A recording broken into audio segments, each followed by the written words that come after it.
What's the one thing you've done that you're the most ashamed of? Don't think about it too hard. Just go with whatever comes to mind first. Now hold that thought. So hold that for a little bit. We'll come back to that. And I'll tell you what mine is. So I was in middle school. And it's okay, you can laugh. I was in middle school, and my mom and I were fighting for an entire week. I don't remember why. All I know is that every minute of the day, I was incredibly nervous, fearing that I would have to see her again, and knowing that neither of us was going to cross that boundary to resolve our differences. So in the middle of this week, she took away my magic cards, which was a really bad idea and made me more stressed out than ever, because that was one of the ways that I self-soothe.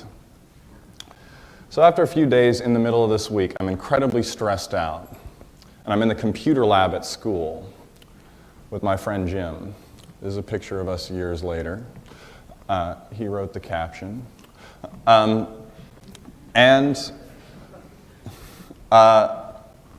sitting there in front of him typing, and he's behind me, holding on to my swivel chair. I tried to turn and say something to a person behind me, but Jim wouldn't go slack and let the chair swivel. Now, one of the core symptoms of autism is our hypersensitivity to our senses. The first one being touch. Light touch is something that irritates many autistic people. Many of us remove the tags from our shirts for this reason. But deep pressure is very satisfying. Hugging, the feeling of being enclosed in something, is very gratifying to many of us. Another aspect of this hypersensitivity to our senses is texture. So a lot of us say we hate certain foods, but in reality we can't handle the texture of the food. So for example, I will never eat mashed potatoes, even though I love French fries. They're exactly the same thing, but the texture grosses me out, and I never eat anything with that texture. Cottage cheese, cream cheese, whatever. It's all gross. Another aspect of our hypersensitivity is sound. If I'm in a room talking, or reading, or thinking, and there's someone else making noise, I cannot concentrate until they're done. I have tried very hard over the years to overcome this with zero success. However, I am able to soothe myself very well by listening to my headphones, which give me familiar music that blocks out all background noise, and then I can concentrate very well. Many autistic people are also hypersensitive to pitch. Some of us have perfect pitch, and for those autistic people, we cannot listen to someone singing off key or else they'll go crazy. I am not one of those people, luckily, but I am a singer. And the thing that makes me want to sing is that I am also hypersensitive to intonation or inflection. This is not something talked about anywhere in the literature that I've been able to find.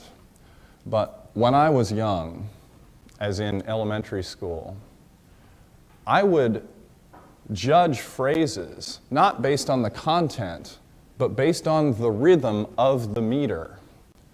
And so I would speak in this incredibly odd way where I would add in words that may not have made sense just because I wanted to make sure I was speaking in perfect meter. This is one reason a lot of autistic people have what's called echolalia. We're judging what we hear based on the inflection and the intonation and the meter rather than the words. So you'll meet an autistic person with echolalia and you'll say, "Hi, how are you doing today?" And they will repeat back to you, "Hi, how are you doing today?" Because they're listening to the meter. It's like when you sing along with a song and you don't think about what the words mean. You're enjoying the sound. Imagine doing that with spoken communication, and you can understand how odd we seem to many people who do not have this. Of course, we're hypersensitive to our sight, visual stimuli. So for example, this picture I took of the sun looks like this to you, but to me it looks like this.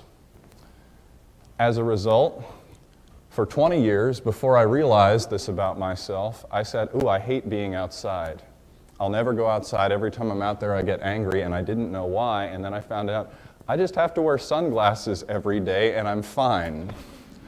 But for 20 years, I wouldn't get enough sunlight, and I would be pissed off when I would have to go play soccer or something. Luckily, this hypersensitivity can be very useful. So we have an incredible bird of prey-like ability to detect differences in the visual environment very, very quickly. So for example, you look at this picture, and to you it probably looks the same as this picture. But I can tell that this one is significantly brighter than that last one. Now that may not be the best example, but I couldn't play three-card Monte on stage for you right now. But that would get the same point across. There's actually a company called Establece that hires autistic people only because of this hypersensitivity to do product testing and figure out what differences there are between their website and the website they actually want. And this is incredibly useful to us. And so we... cool, you're not,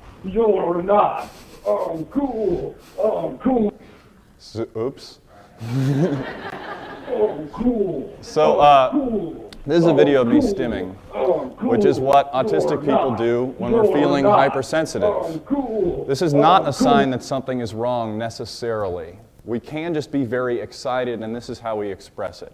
It's okay for you to laugh at this video. I filmed it knowing this was a very silly thing I was doing. I was very excited, I forget why. But when you see an autistic person doing this in the community, it's very disconcerting. And you don't realize why this is happening, but it's probably due to that sensory input I was talking about earlier. So you might see someone out in the field doing this because the light is bothering them. And sensory input is the first thing we should check when figuring out why is this person feeling overstimulated. Anyway, so aside from being hypersensitive to irritating noises like this one, the thing that irritates me the most is having my range of motion restricted without my permission. So when I walk past a doorknob and I get my headphones stuck on it, my hormones rush in and my amygdala turns on, and I literally want to break down that door for a minute.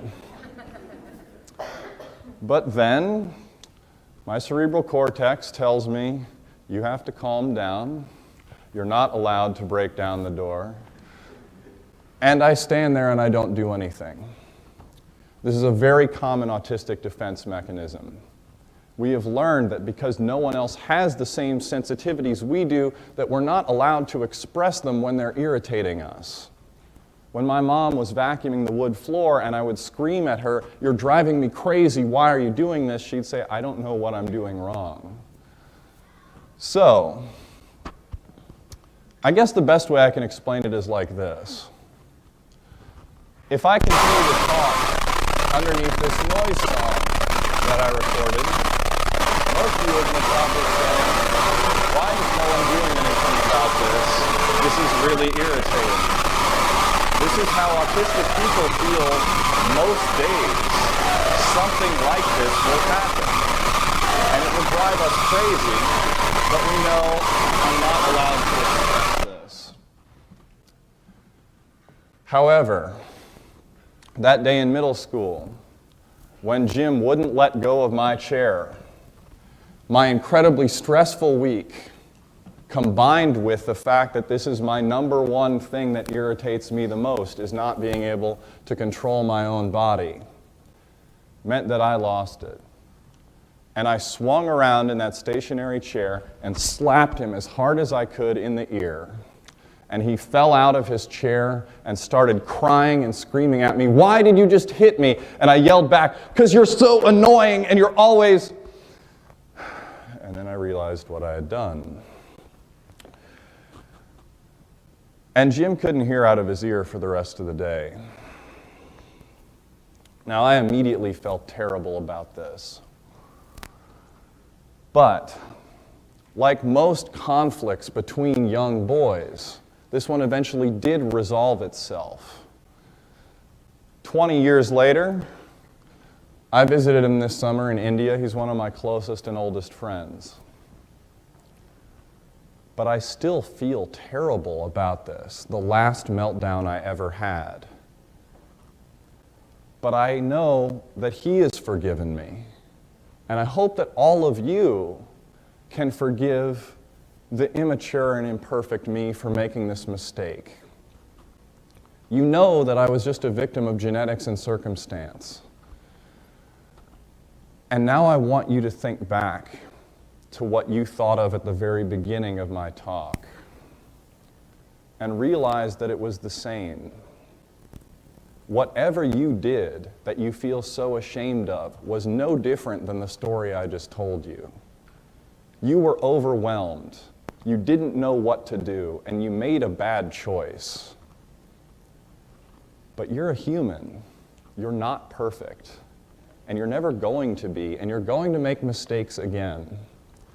And you can carry that guilt with you for 20 years, or you can realize everyone in this room is having the same thought I am right now, which is, how could I possibly forgive myself for that thing I did?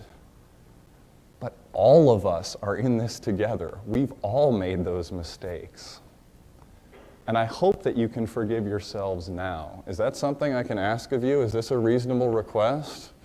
I want to make sure that everyone feels okay, like they're in a forgiving mood. Because you don't deserve to be judged that harshly. You're a human being and you deserve to be forgiven for whatever it is that you've done that you know you did wrong. And now I want you to stay in that forgiving mindset and think about someone who has harmed you.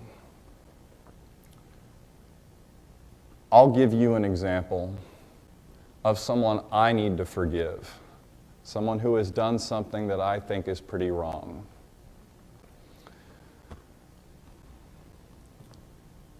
There's a school in Canton, Massachusetts called the Judge Rotenberg Center. This is the only school in the country still using electric shock as a punishment for people with psychiatric disorders, including autism. What they do is, if one of their students who is on this shock plan misbehaves, gets out of their seat at an inappropriate time, tries to hug a staff person, they will, using a bracelet which is attached to this student's wrist or ankle, give them a 2-second electric shock. These bracelets are not approved by the FDA. They often malfunction. They cause burns and scarring in these people. And obviously, this is pretty upsetting.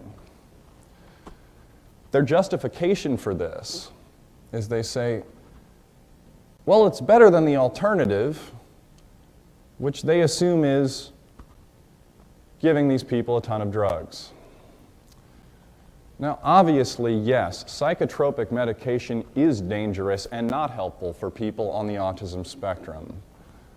But there are other alternatives besides electrically shocking them like cattle. And I think most of you probably understand this and agree with me here. However, when we try to protest this place and go outside with signs saying, "Stop the abuse," or call these staff people monsters, how are they going to react?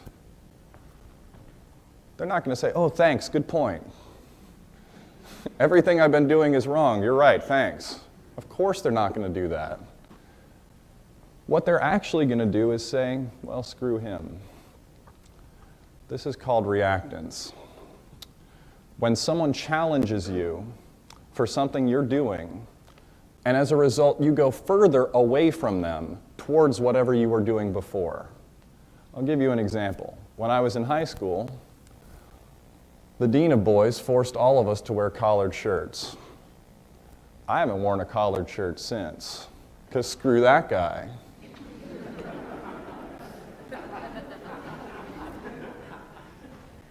But you see my point. Reactance is everywhere. Those of you who are parents, I hope you remember this the next time you tell your kids, don't do drugs. It's not going to work. They don't care what your opinion is of drugs. So what is the answer? At the Judge Rotenberg School, reactance happens all the time. Specifically, reactance happens when they take one of their students who's covering her ears because she's hypersensitive and the room is too loud, and they give her an electric shock to get her to stop this inappropriate behavior. After they shock her, is she going to say, ooh, I better stop doing that? Or is she going to say, screw them? And then their students become dangerous and begin to lash out at these people aggressively. And as these people lash out aggressively, then we get problems. And then they actually do become the threat that they were claimed to be at first. Now, the only way this resolves itself when we use punishment is through these people not saying, oh, you're right, I'm convinced, but giving up and saying, I can't do anything. I'm not allowed to cover my ears when I need protection. I have to just sit here and do nothing, and then the staff say, well, their dangerous behavior has stopped. This was a success.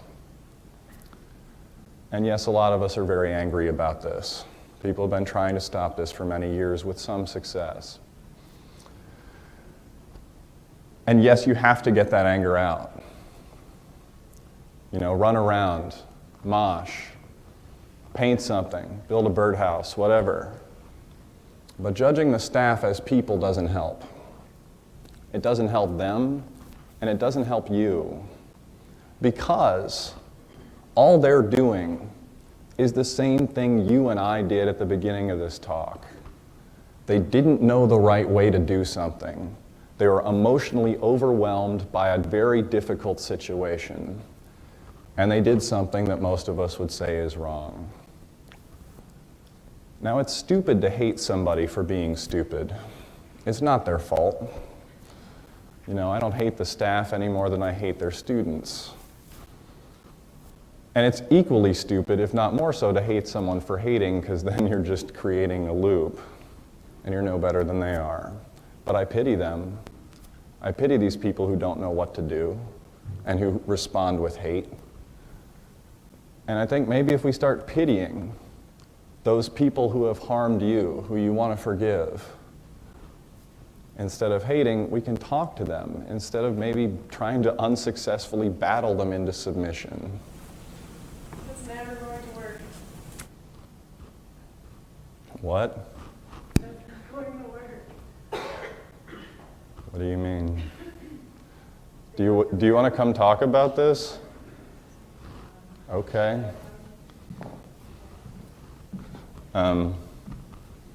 Everyone give her a hand for having the courage to talk to me up front.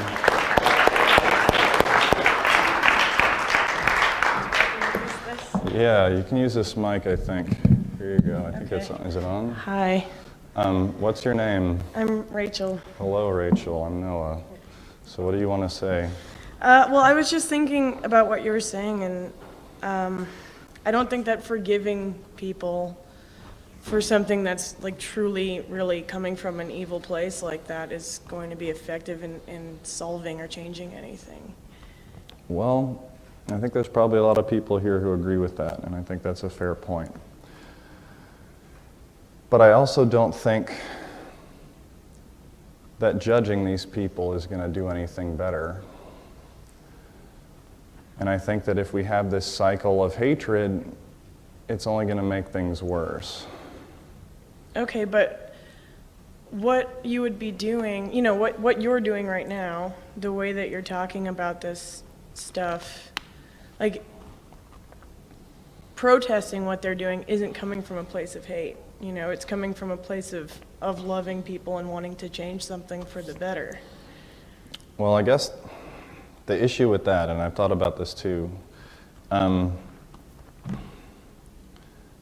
That's how they feel about themselves as they are shocking these children. Okay. Is they say, look, we have to punish this person because that's justice and that's important, and if we let bad behavior go unpunished, it's going to continue. When in fact, you're just creating this cycle, and if you hate them for hating, you're no better than they are. And I think I'm running out of time. Likely story. But I guess thanks for coming up and talking to me. And you know, I want to give this woman some commendation for having the guts to speak her mind, unlike so many hecklers or YouTube commenters or whatever.